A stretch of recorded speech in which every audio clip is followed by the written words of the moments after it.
Pengalaman yang paling berkesan ketika menjadi guru BK adalah ketika saya bisa menyelesaikan satu masalah siswa yang berat gitu ya, yang berat. Kemudian masalah itu bisa terselesaikan dengan baik dan siswa bisa merubah atau memperbaiki masalahnya, memperbaiki pribadinya, sikapnya dan sebagainya.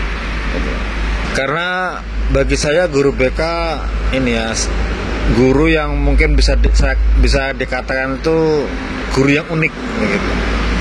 Karena apa? Kita tidak hanya mengajar, tapi juga memperbaiki atau mungkin sebagai tempat untuk menyelesaikan masalah. Jadi bisa dikatakan kalau dokter begitu, itu dokter spesialis begitu. Jadi khusus ya, jadi guru khusus begitu. Gitu. Motivasi terbesar saya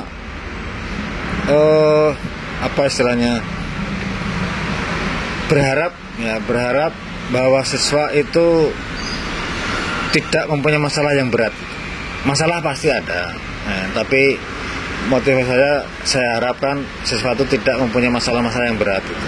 Artinya oke lah punya masalah, tapi paling tidak saat itu juga harus terselesaikan dengan baik. Nah, ketika siswa menghadapi masalah ya, dan kita hadir di situ, kita mendampingi, kita memberikan mungkin masukan, kita memberikan jalan keluar. Nah, itu mungkin sangat berperan sekali begitu. Ya kalau sebenarnya tempat tidak masalah ya. Bagi saya yang paling efektif adalah masalah itu terselesaikan gitu. Artinya kita nyaman, siswa nyaman, dan itu menjadi sebagai tempat ya untuk memperbaiki itu gitu. Semua berperan penting. Jadi dalam sebuah konseling itu kan siswa itu kan pasti kan punya keluarga. Keluarga itu juga berperan penting. Ketika siswa itu punya masalah dan keluarga ikut mendukung, ikut paling tidak minimal mengetahui lah, itu akan dapat menyelesaikan masalah itu.